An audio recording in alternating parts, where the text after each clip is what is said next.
to The Writer's Dream, a show where writers have the opportunity to talk about their books, how they wrote their books, how they publish their books, and how they market their books. Please visit us on Facebook and also on YouTube, and see a number of our shows with different authors. You can make comments, you can ask questions, and we attempt to answer those questions. Today's guest is Gloria Golden. Gloria Golden is a Brooklyn girl who is a photographer and an author. Welcome, Gloria. Thank you. Nice to be here. It's a pleasure to have you. So tell us a little bit about yourself. I grew up in Brooklyn. I graduated from the City College of New York, Baruch, actually, and I taught for 23 years. And while I took a sabbatical leave in 1994 and studied art at Queensborough Community College. I took painting and photography. And photography became my passion, and I've been a photographer ever since. I have a dark room in my home, which is no longer in use because everything has gone digital. And I work, this is what I do all day long now. And yeah. Because you're retired. Because I'm retired. But I consider this a second career. Yes, I consider my books a second career also. So tell us about some of these photographs. They really are wonderful photographs. Well, the first, this photograph is a photo of Lorenzo Dominguez, who was one of the crypto Jews that I wrote about in my book, Remnants of Crypto Jews Among Hispanic Americans. Which we will get to. Yes. In detail. And behind there, I don't remember his name, but he is renovating a brownstone in Fort Greene, Brooklyn. And for those people who can't see that, that's a level, a carpenter's level. Yeah. And this, in my book, Desaturated Soul, I pretty much photographed my travels. Wherever I went, I met people, I photographed. And this, I call him Cowboy Irv. He came riding by on a horse. And there was one more, the one down there was taken in Florida where children were playing in the sprinklers in the park. And where are your photographs shown? I've had many exhibits. This exhibit is quite large. It consists of about 80 pieces. And they're shown in libraries, universities. The whole exhibit was brought out to California. Ooh. And at this point, I would say mostly in libraries, arts councils, and you've put them in a book. And I put them in a book. I have 3 books related to all 3 books. And so, in other words, there are these photographs appear in 3 different books. There are 3 different books. Because I have one here. Brooklyn Revisited, My Journey Back by Gloria Golden. Tell me about Brooklyn. Brooklyn, I have more guests who started out in Brooklyn. Well, I lived in Brooklyn until I was married. I was born in the house on the cover of well, not exactly in the house, in the hospital. But probably. Then they brought me to that house. And that was on DeKalb Avenue in Brooklyn. And I just have such fond memories of the time, living with my parents, my grandmother, my uncle. In those days, families all lived together. Yes. In small spaces. And I just, as I said, I have fond memories, and I tried to photograph all the streets and neighborhoods I walked as a child. Mm-hmm. And my daughter now lives in Fort Greene, which is about 15 minutes away from 709 DeKalb Avenue. And so I feel like my family's come full circle. Sure. And it took about 1.5 years photographing Brooklyn, but I haven't covered all of Brooklyn yet. So maybe I'll go back for a second edition. I don't know. Brooklyn's big. What was I going to ask you now? I just lost my train of thought. When you published this book, how did you market it? Is Well- marketing, this is the question I really wanted to ask, is marketing a photography book more difficult than a novel? You've done both. Well, so. I haven't done a novel. My book is a book it's containing oral histories. But I'm in the process of trying to market the photography books, and I'm really doing it all by myself. I don't have an agent. So what I really have been doing is calling, for example, the most recently published is Brooklyn Revisited. So I've called the Brooklyn Historical Society and asked if they would have if I could have an exhibit there, or the Brooklyn Public Library, or at Grand Army Plaza, and I have some of them in local, some of the photographs in local libraries right now on Long Island.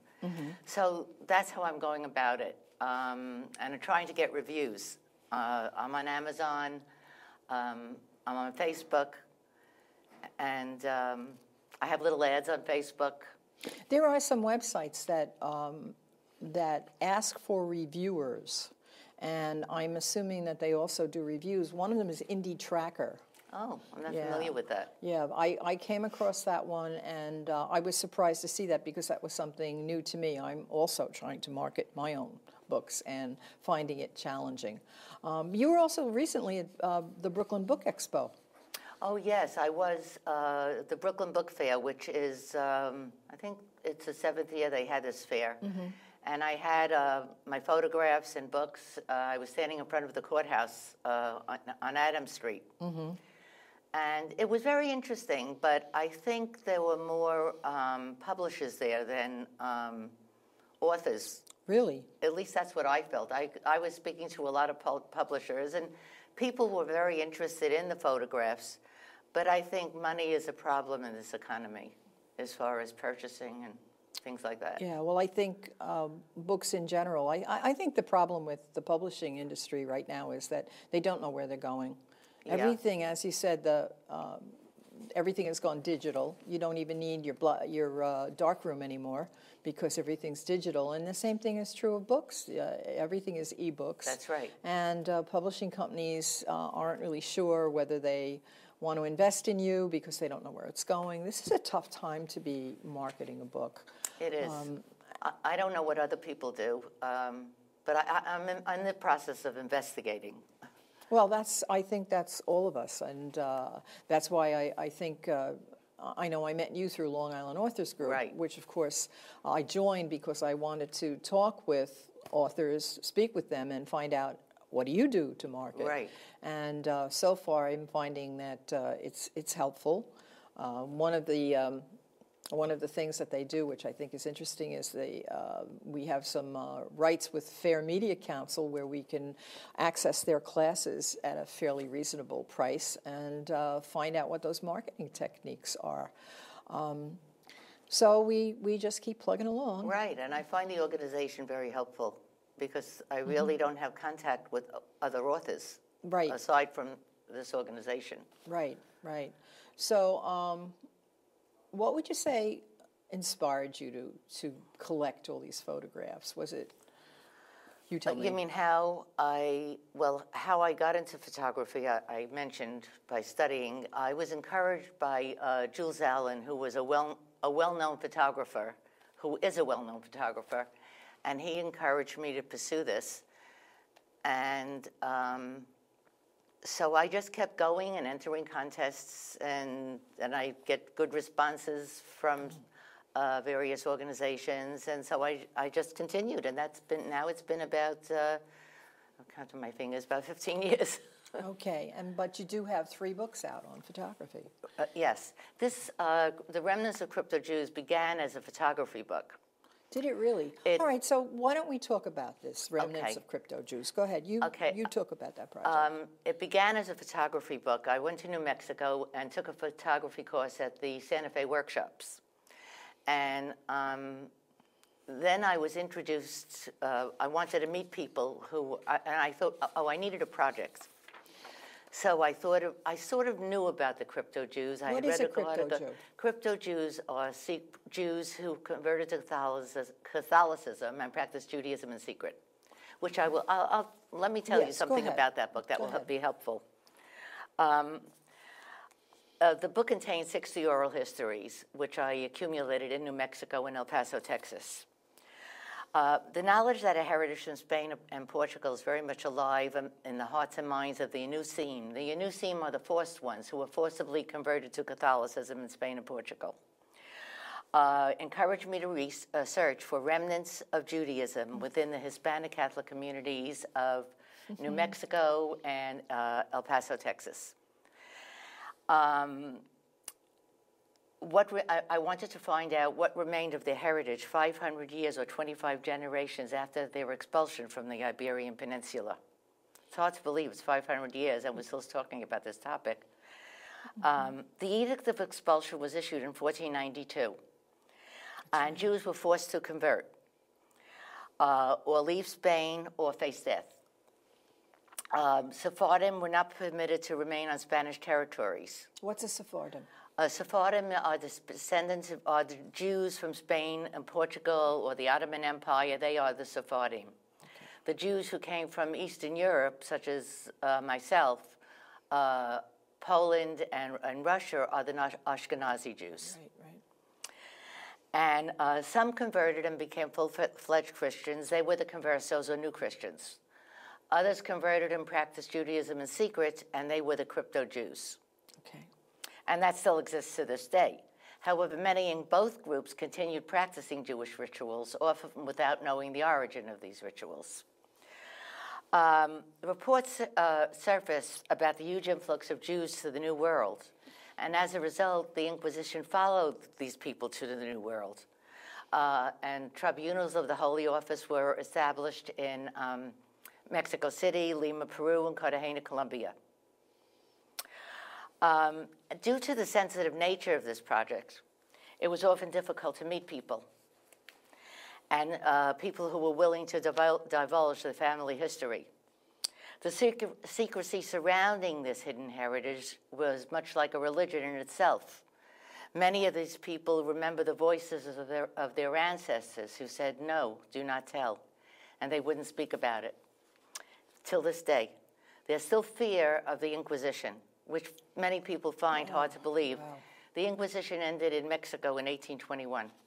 So, you know, I wasn't aware of that. I always think of the Inquisition as being in Spain, but it was actually It traveled here. And so is that why you looked into this in Texas and New Mexico, because of the immigration from Spain and Portugal into those areas? Well, when they first came, they came to Mexico, the islands in the Caribbean. They came with the conquistadors. They came with Cortez. Some came with Columbus. You know, there is a theory now that Columbus was actually... Yeah, but it's not proven. I mean, it depends who you're speaking to. Well, if everyone is hiding their Judaism, it's going to be... He might have hidden his, too. Exactly. And he found a good way. People suspect that he was Jewish because he traveled with Jews. He made references to Jewish things, and he traveled with conversos, actually. And I think his second in command was a converso. I can't remember his Yes, name. I think you're right about that. And I'll just give you an idea of what would two small stories that would indicate a possible Jewish ancestry. For example, there was one man in my book, Carlos Casaus, and I interviewed him in an assisted living facility. This is several years back. And he's telling me a story. He said when he was little, he lived with his grandparents. And when it rained or there was a storm outside, his grandmother would tell him, "Carlitos, go under the bed and take out the box." And so he obeyed. And in the box was a menorah. And they all had to kneel down and pray to the menorah. And he said, "Grandma, why do we have a menorah when we have all religious Catholic objects on the wall?" And she said, "Because my mother told me to."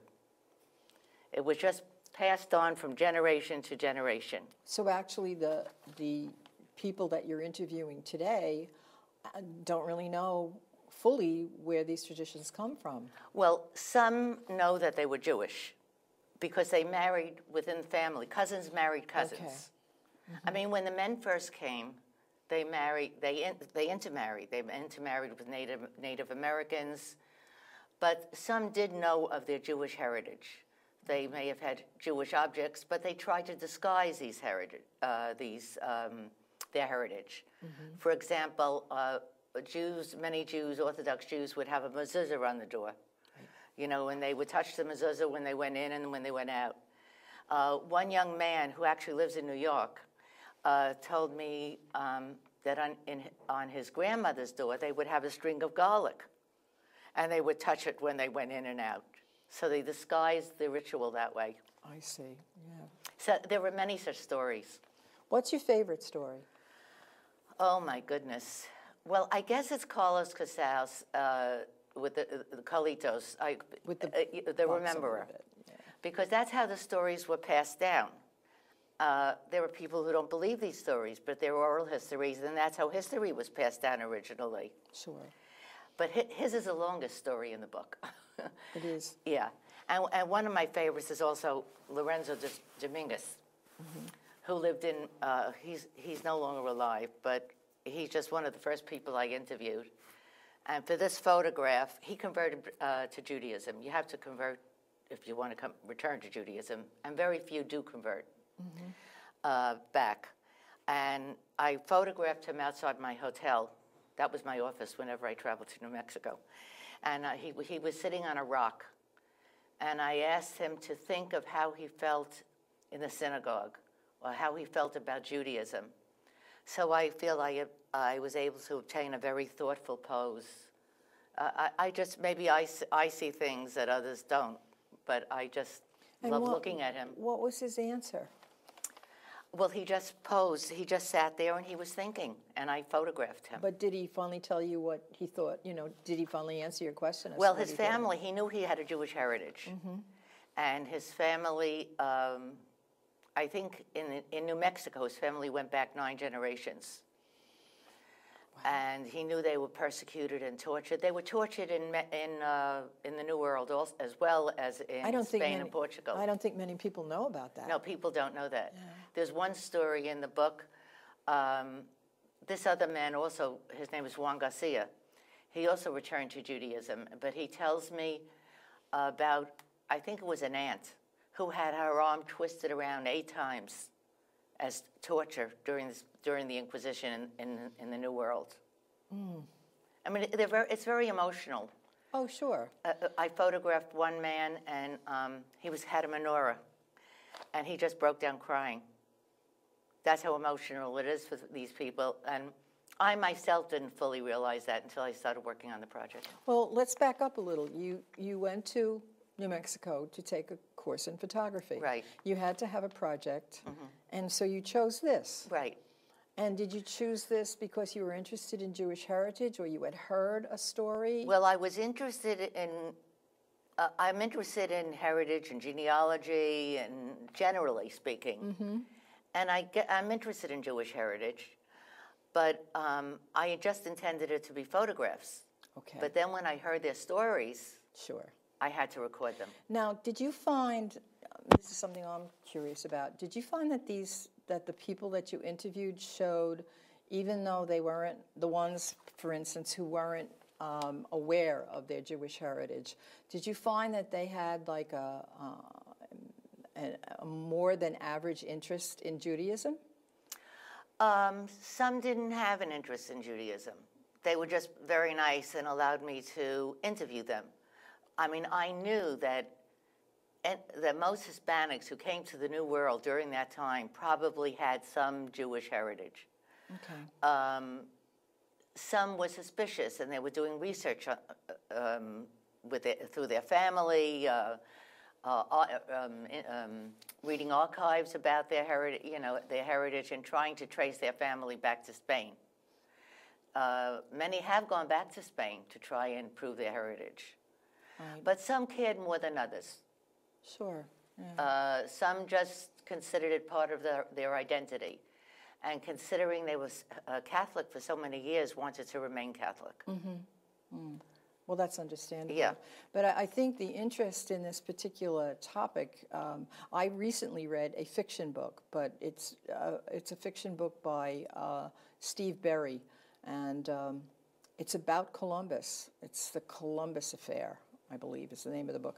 And he talks about, this is where he brings out the idea that Columbus was Jewish and that his first in command, his first mate was a converso. Sant'Angelo, was that the name? Well, it could be. Yeah, it could be.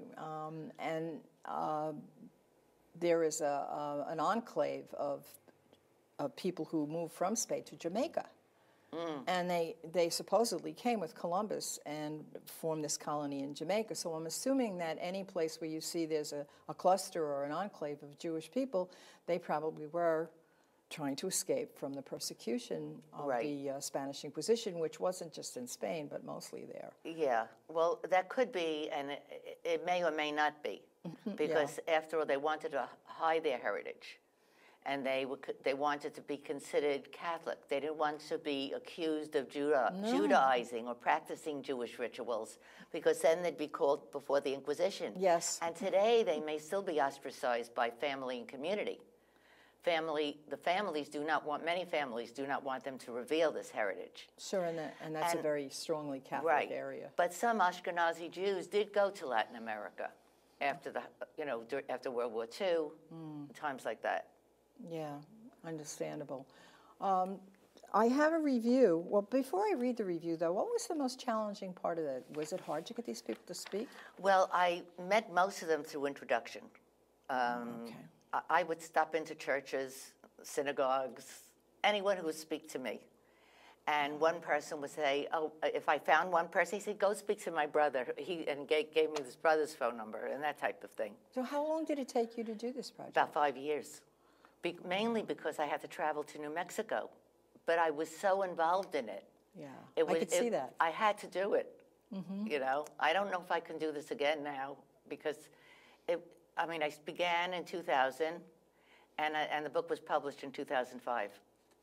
Yeah, well, but I could see where it would be an extremely emotional project for anyone. As the challenge, the most challenging part was establishing the authenticity of the practices and rituals that were told to me by people such as Lorenzo, the practices of the crypto-Jews.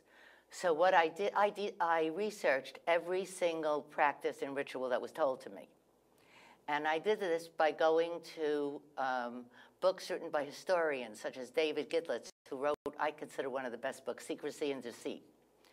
And he detailed all the practices of the crypto-Jews from like 400 or 500 years ago.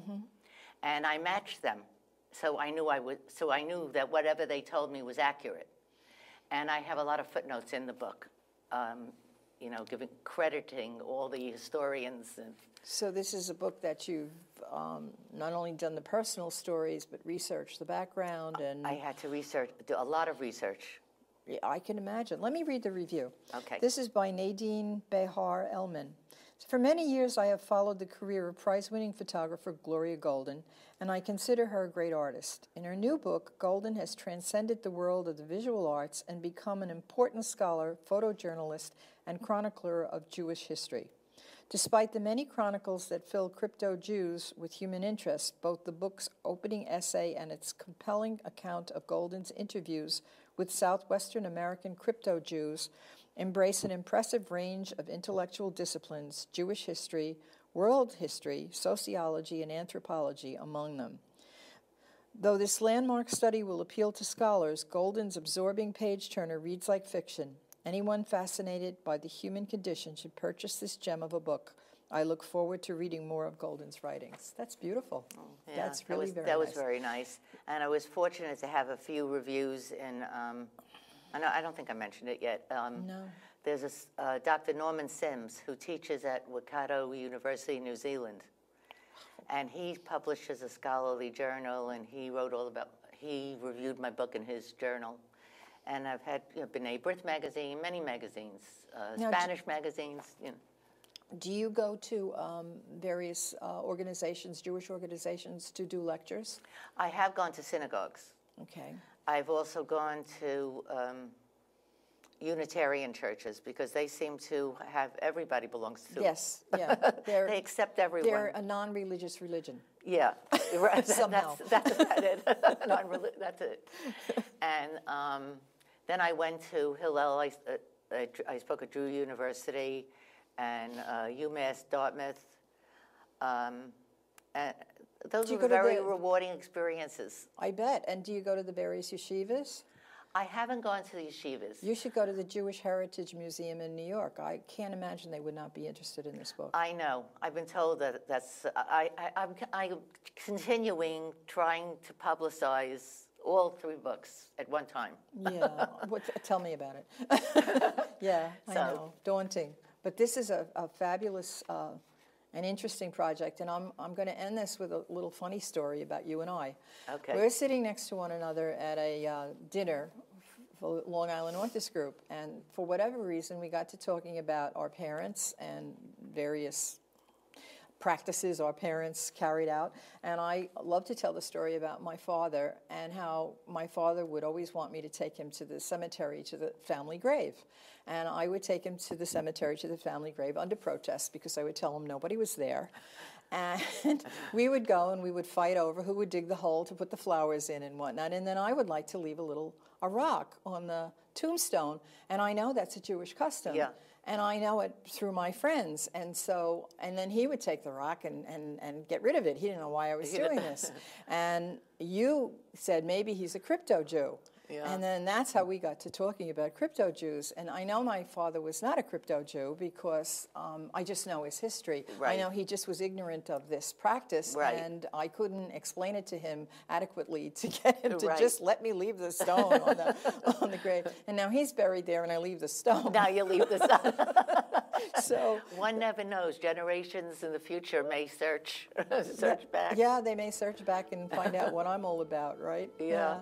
So it was a pleasure to have you, Gloria. This is a fabulous project. Thank you. And we look forward to following your interesting project and certainly your beautiful photographs. Thank you. Thank you It's a pleasure so much. being here. Thank you. It was fun.